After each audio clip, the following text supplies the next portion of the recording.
Hello. That's right. This is what my voice sounds like. Yeah, it was really weird when I was younger.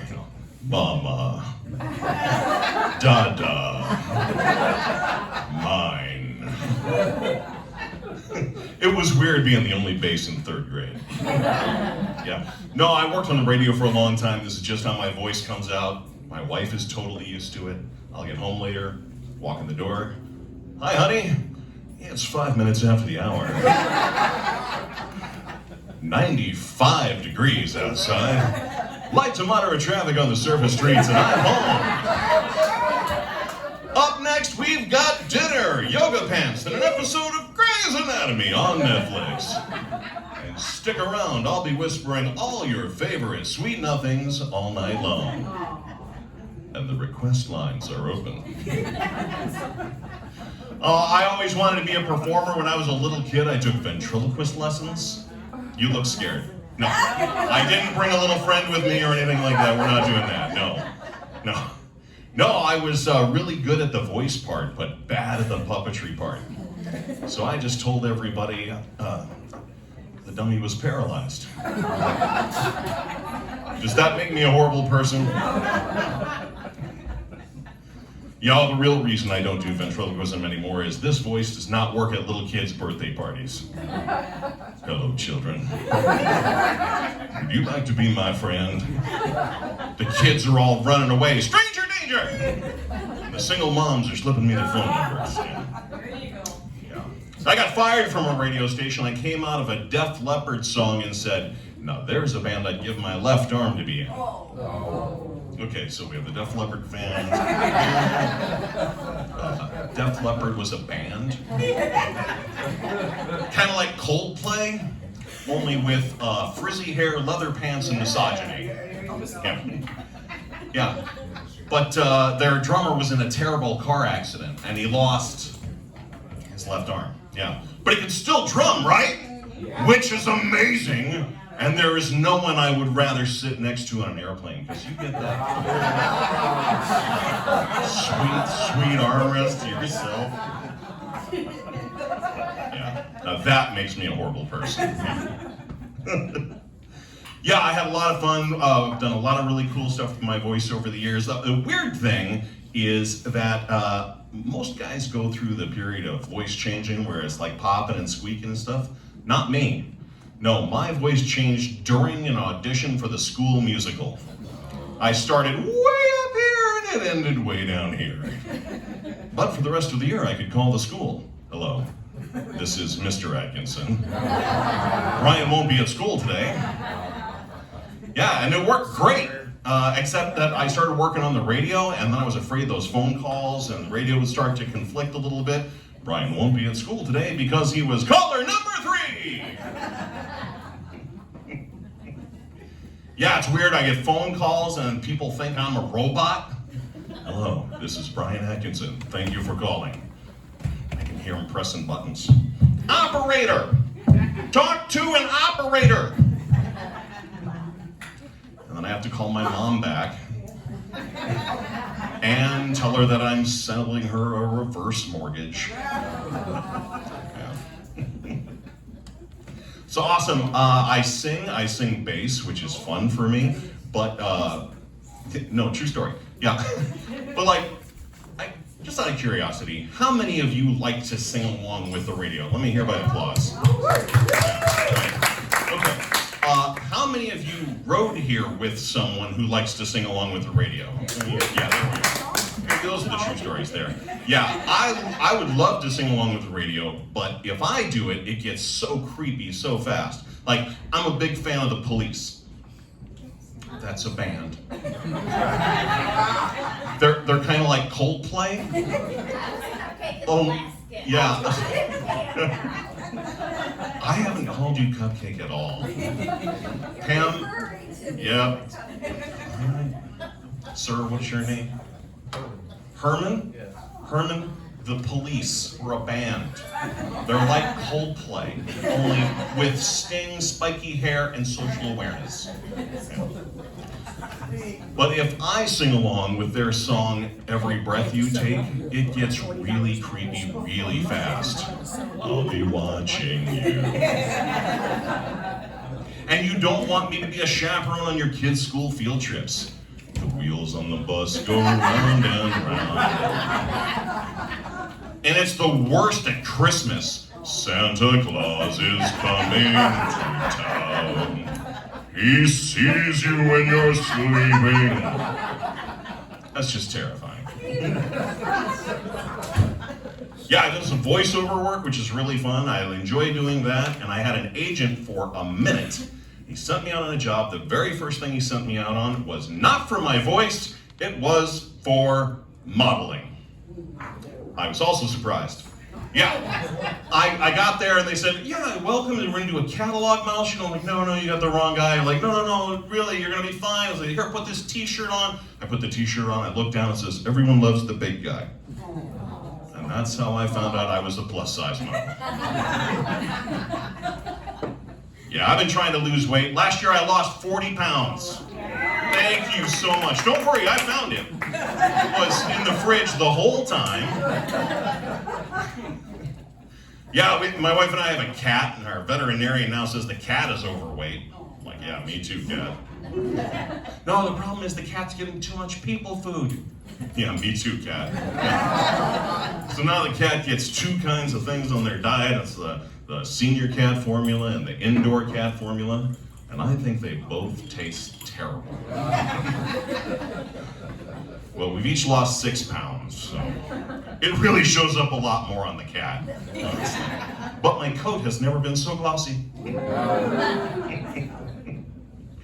No, I'm very pleased with what I've been able to do with my voice. Over the years, I've done some very cool stuff.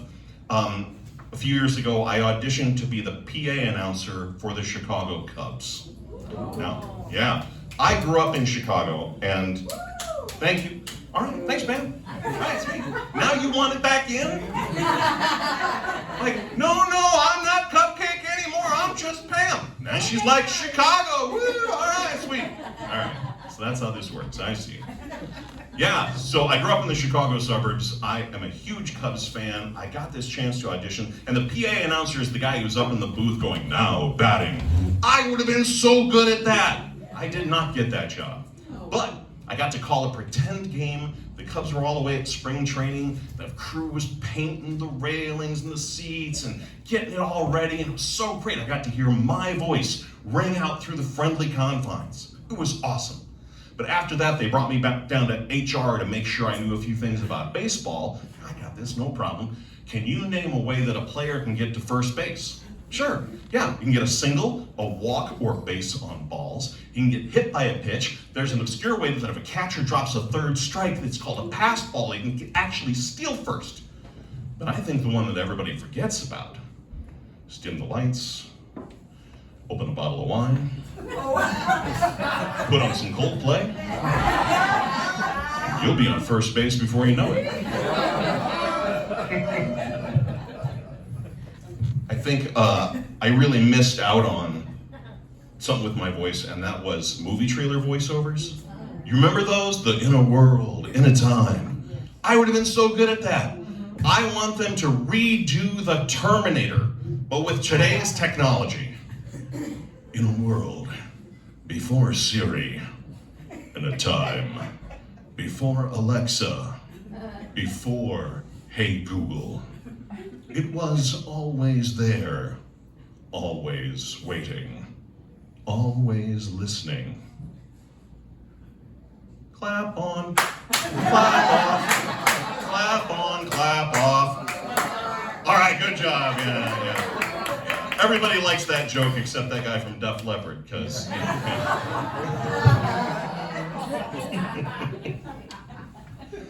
my wife and I like to go shopping, and that's fun. We just like hangouts, people watching and stuff, but you gotta be careful when you're shopping. And you might remember this like when you were a little kid, and if you're shopping with your mom, and you reach up and you hold your mom's hand, and then you look up, and that's not your mom, right? Or worse, you're out there shopping with your dad, and you put your arm around his thigh, you look up, that's not your dad. Yeah. we were shopping and I was kind of looking at some stuff, and this woman that I have never seen before walks up to me. She says, "Did you get something for Brody?"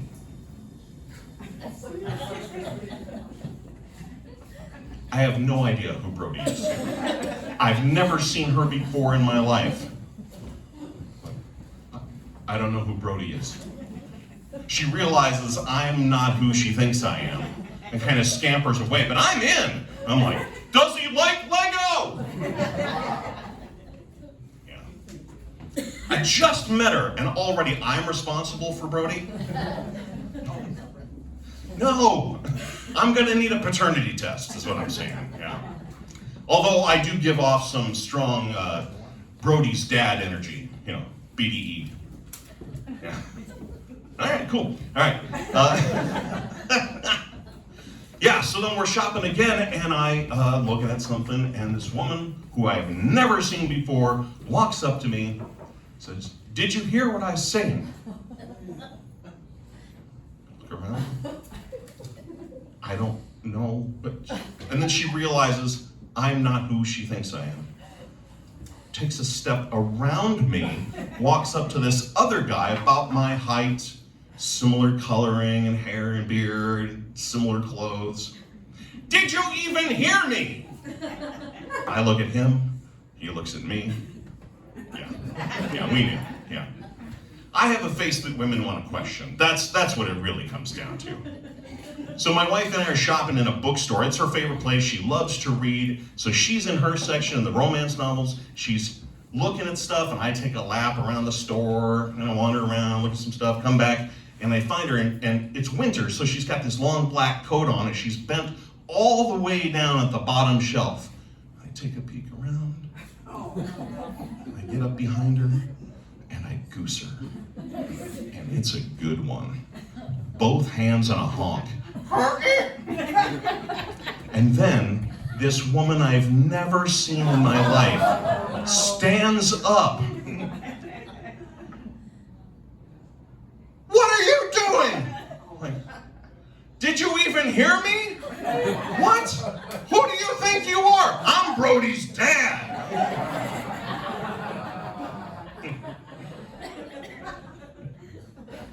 Yeah, my name is Brian. It's very simple for most people. It's B-R-I-A-N. There's no stupid sometimes Y in there.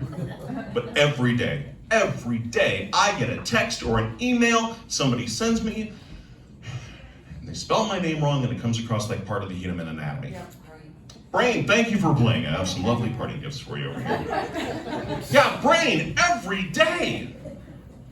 Yeah, and I figure if they spell my name wrong, I get to spell their name wrong. So I write back. "Thanks, liver." "Sure thing, spleen." And then my friend Bob, I spelled his name with 2 O's. Yeah, I call him Bobo, right? No.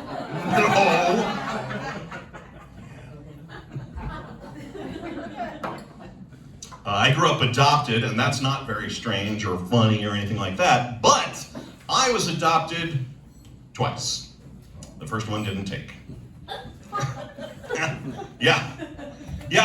They returned me. Yeah, it's like your mom sending the entree back to the kitchen for being too spicy. I would love to say that I'm the kung pao chicken of adoption, but my family is so white they think tap water is spicy. You can really taste the fluoride. By the way, all those awes, yeah, all of us tonight, that's every comedian's dream. That's what we want to hear is, "Oh." Yeah, they returned me. It's awful. But what was worse is how the other kids at school treated me. So I'm in my late 50s, in the early... It's a true story. As a little kid in the 70s, the adoption was kind of had a stigma around it, and the kids were actually mean to me. And they were like, "Brian, why do you go home after school? You don't have a real family. You're adopted." So mean, right? Well, I was a horrible person even then. I just wrote, "Hey, at least I know my family wanted me." Yours had to take whatever popped out. Later on, though, my adoption story gets a lot better. When I was in my 30s, I was reunited with my biological mother. And in my 40s, she adopted me back. Oh, you can all that one. That one's fine. Yeah. Cool. Thank you. Yeah, it's awesome. Yeah, we have a great relationship now. It's terrific. I get to see her at the holidays, and we talk on the phone, and I have a family that I never knew I had. It's amazing. The weird thing is that she lives in Mississippi, and that's where they did all the paperwork. But they used the paperwork date as my new birth date. So I have a Mississippi birth certificate that says I'm 13 years old. Or as they say in Mississippi, time to settle down. It's kind of cool being 13 though. My wife says my body is going to start going through some strange and wonderful changes. I told her if my voice drops again, she won't be able to hear me. She said that'd be okay. Yeah. And my family's great. I found out that they're all super smart. My mom is a nurse practitioner, so she has a master's degree. My dad is a PhD in finance. My aunt is a PhD MD, so she's a doctor. My uncle is an attorney. My cousin and her husband are both PhDs. My other cousin and his wife are both Chinese translators. My youngest brother is a teacher with a master's degree headed toward his PhD. And my other brother and his wife both have PhDs in computer science. Wow. I'm a comedian.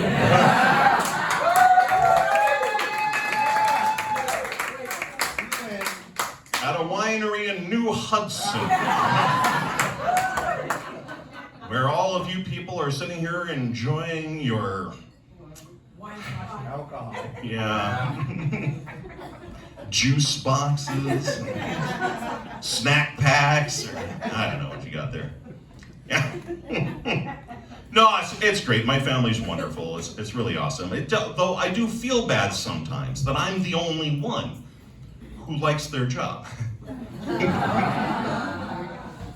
No, it's great. My brother is the one who was born in Mississippi, and so he has the strongest accent of everybody. I grew up in Chicago, and I held on to just a couple of things from my Chicago accent, and really just one word, the name of the city, Chicago.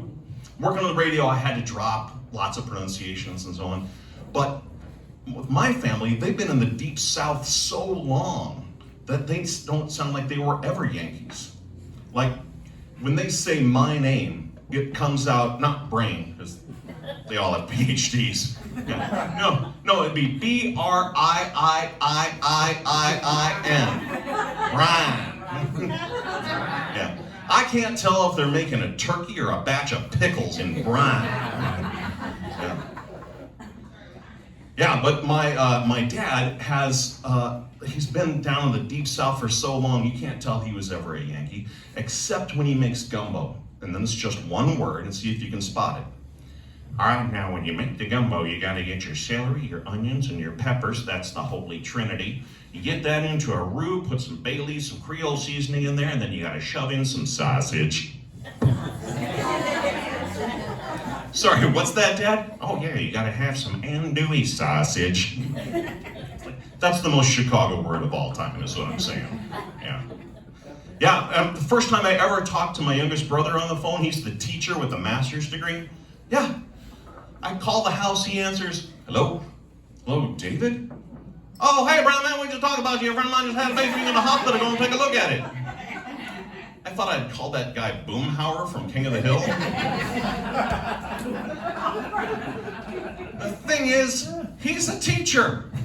He teaches petroleum science. He's up in front of his class every day. All right, now today, class, we're going to talk about propane and propane accessories. He's the entire cast of King of the Hill, is what I'm saying. Yeah.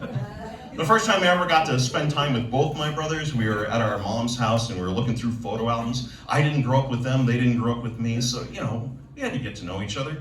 We're looking at the photo albums, and I start cracking jokes, because that's what I do. Like, you don't have any of me. And my one brother goes, wouldn't it be creepy if we did?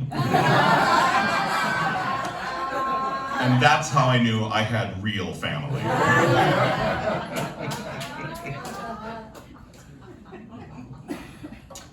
Hey, if you like what I'm doing tonight, I would love to have you follow me on social media. I have these little cards, I will hand them to you, so you don't have to go looking for it. Just scan the QR code, it'll take you right to my website. You can pick whatever social medias you like and follow me there. If you do that, I will give you an I'm a Horrible Person sticker. I have them in the large or the small, depending on. And if you really want to advertise how you are also a horrible person, I have I'm a Horrible Person t-shirts. And I will run downstairs after the show and make sure that I'm down there if you want to get those. Okay, so I do not like getting older. I mentioned earlier that I'm in my late 50s and there was some snickering. Here's the thing. There are 3 things about me that women my age like. 1, this is my voice. 2, this is my real hair. 3, I can drive at night. Yeah, that's right. Yeah. But I'm feeling it. I'm gonna be 58 in a minute. And I'm not thinking things through the way I used to. Like, I like to have a little dish of ice cream before I go to bed at 9:30.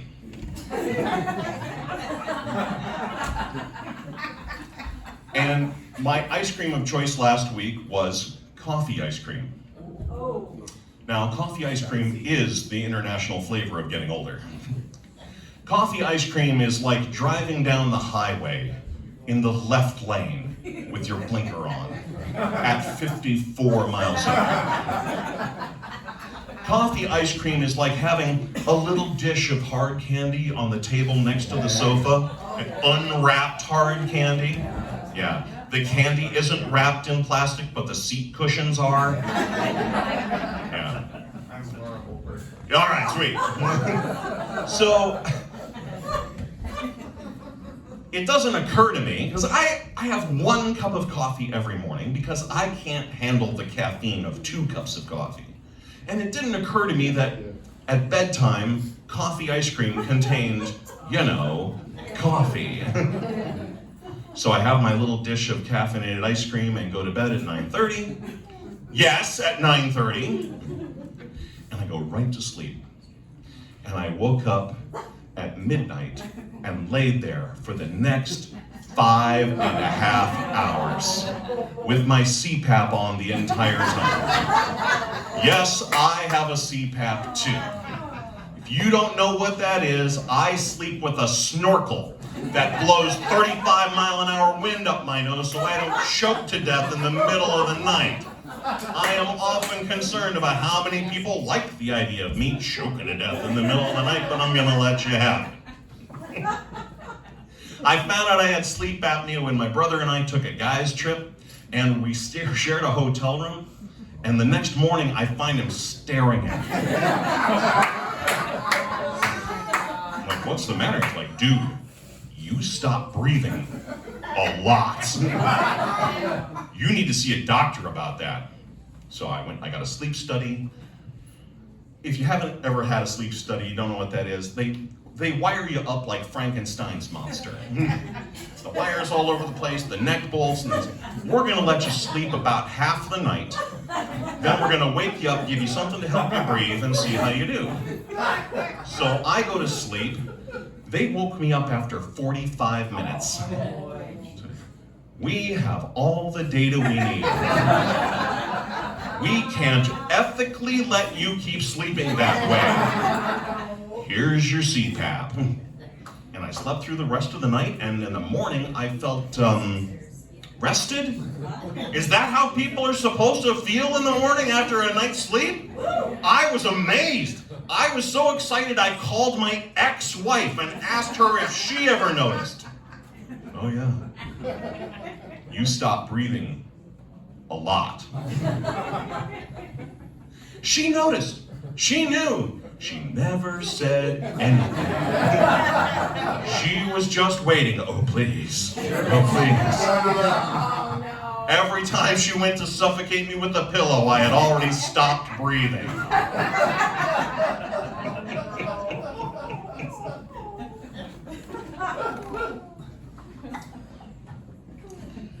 I try to communicate well with a variety of different manufacturers of products and give them ideas. And this is the one that I sent to the lovely people at Imodium. Do yourself a solid. Yeah, they haven't written back. Friend was at my house the other day, he had to go to the bathroom, he goes in, he comes back out and he looks upset. I said, you all right? He said, oh, you need a toilet brush. A toilet brush? Yeah, everybody needs a toilet brush. You gotta have a toilet brush. So I got a toilet brush. I really prefer paper.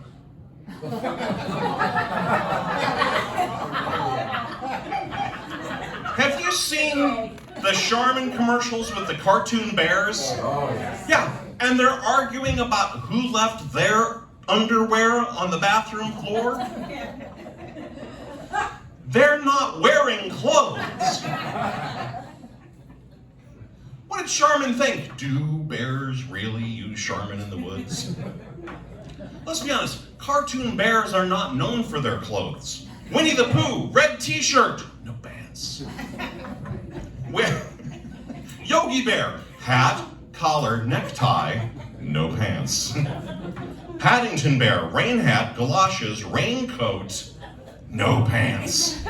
That's the creepy one. But it's okay, because he's British. Yeah,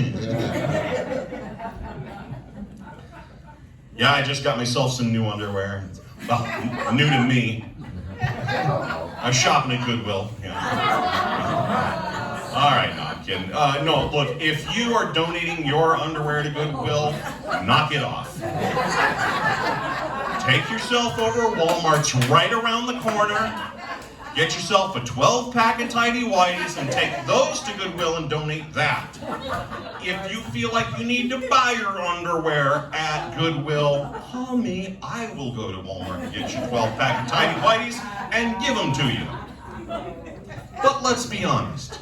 The name Tidy Whities isn't really a very good name for what they are, because they're rarely tight. And they're never white. Especially at Goodwill, where the distressed look is in.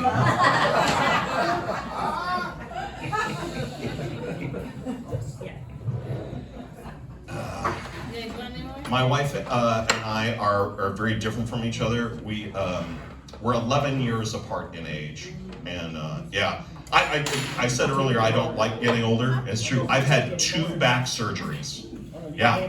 My lower back looks like I got a tramp stamp from Dr. Frankenstein. Yeah, but my wife and I, we're the same generation, but we're 11 years apart, so there's a lot of shared memories we don't have. Like if we're in the car on Saturday and we're listening to my radio station, and I hear, hello once again and welcome to American Top 40. I'm Casey Kasem. I'm like, I know all these songs. Yeah, I know exactly where I was the first time I heard them. I was in high school, I was at college or at my first job. And at 11 years younger than me, she would have been, yeah, we don't have those conversations. Yeah. No, but it's great. We are very different from one another, but I'm an extrovert. If you don't know what an extrovert is someone who's energized by meeting new people, talking with people. A stage is my favorite place in the whole wide world. My wife is an introvert, and an introvert is someone who is terrified of me. Not in a bad way. Like, she's afraid to watch me walk into a room full of people the way that you might be afraid to watch a toddler run straight to the edge of a Grand Canyon. As an introvert on any given day, you can find her sitting there, quietly reading, like like a psychopath. As an extrovert, you find me on that same day flailing around the floor like a fish on a dock, trying to breathe in an unnatural environment. Can we go play with our friends? I'm such an extrovert, it took me about 2 hours to get here today. I have GPS on my phone and I stopped to ask for directions just to talk to people. Twice. I'm such an extrovert that when my wife and I were dating, I'm the one who wanted to talk about our feelings. I'm the one who wanted to define the relationship. Kind of a social butterfly. I'm talking about my feelings. I asked for directions. Yeah, I might be a woman.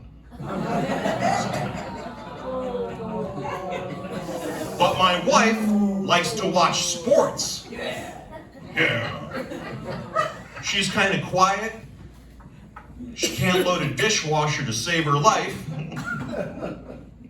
And I have way more shoes than she does. That's what it really, yeah.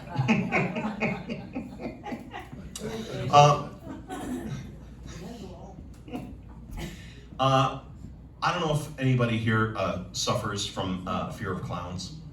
I apologize if I'm bringing up a sensitive subject. I don't want to trigger you.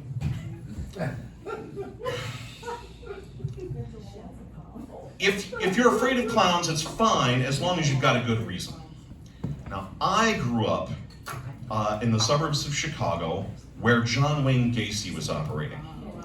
If you don't know who that is, John Wayne Gacy was a serial killer who worked as a birthday party clown to select his young male victims.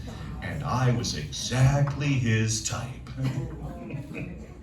But my parents protected me. They made sure that I was not in danger of being preyed upon by this rampant serial killer dressed up like a birthday party clown. They made sure I never had to worry about it. They made sure I never had a birthday party. That I never had birthday presents or a birthday cake. And I never had to play that sadistic pin the tail on the donkey game. No, the game that we tried to play was try to earn our love. I'm told you can win that game. No, you cannot. No, I didn't really understand fear of clowns until I turned 50 and had to go to the doctor's office. And then I found out that Ron McDonald's a terrifying clown. All of his clowning around had brought me pre-diabetes and obesity and high cholesterol. If you're gonna be afraid of something in McDonald land, the clown, sure. But what about the guy with the giant cheeseburger for a head? And he's the mayor. And don't try to call the cops because the chief of police also has a cheeseburger head. Yeah, and then you got the French fry guys, you got the pirate, and then Grimace. You know, the big purple thing in McDonald land? I love you, you love me. No, that's Barney, the evil dinosaur. When Grimace first showed up in the early 1970s, he was the evil Grimace. He had slanty eyebrows and lots of arms that he used to steal people's shakes. Yeah, and they realized this probably isn't a good idea. We're going to cause some damage. So they changed him from the evil Grimace to just Grimace. Yeah, this big purple thing. Now he's supposed to be a taste bud. No. Come on.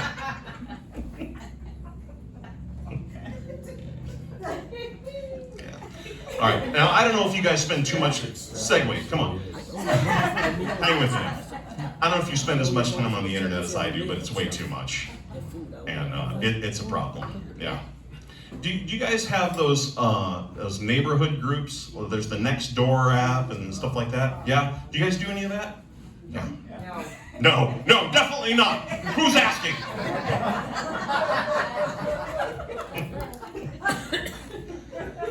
Yeah.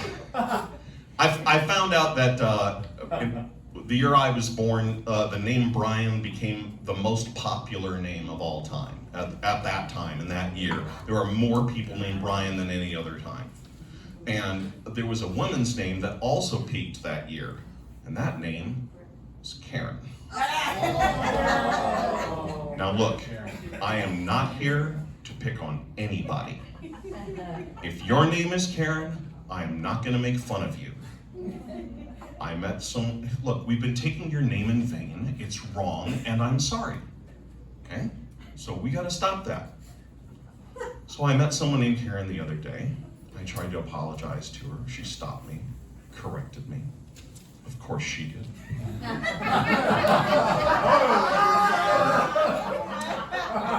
She says, no, Brain.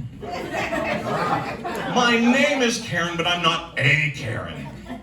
In fact, I spell my name C-A-R-Y-N. Oh, Karen. You're the Karenest Karen who's ever Karen. You're such a Karen that when your parents named you, you asked to speak to a manager.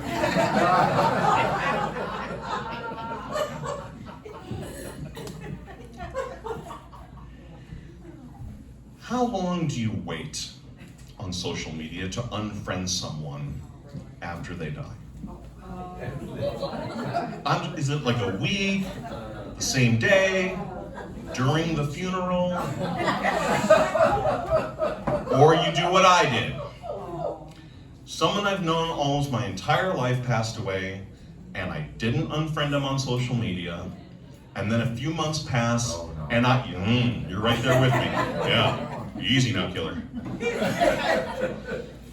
And I get on social media and I do like I did every year. I wished him a happy birthday. And many more. And I am. Thank you for noticing. And then his daughter slips into my DMs. Hey, sorry to be the one to tell you, but my dad passed away recently. Then what do you say? I'm sorry. I'm sorry that the man who raised you, the man who taught you how to ride a bike, the man who walked you down the aisle at your wedding isn't having birthdays anymore. And then she's all like, weren't you at the funeral? Uncle Brian?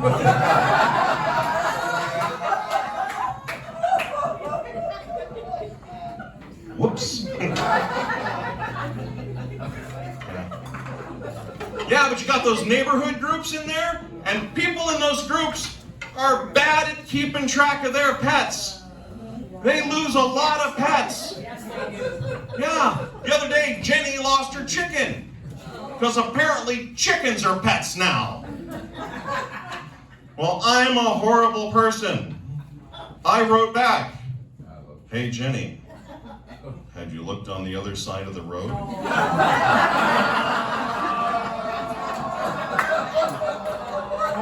I've heard they've been known to cross over from time to time. I don't know why. My whole life there's that question. Why did the chicken? Why did the chicken? And nobody ever asks, how is the chicken? It's delicious. If your pet chicken dies, do you have it cremated? With 11 herbs and spices? Or do you just bury it in the backyard in an Instapot with a lemon shoved in its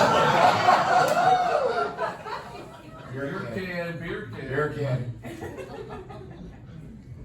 Okay, we'll be collecting recipes after the show.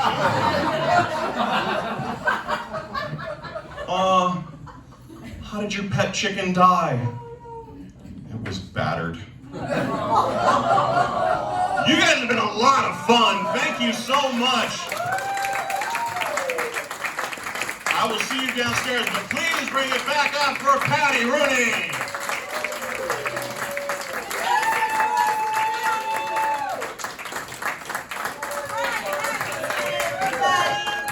What a guy, triple threat, as he said earlier, you know, the hairline, everything. That was the show. Did you guys have a great time? You were wonderful.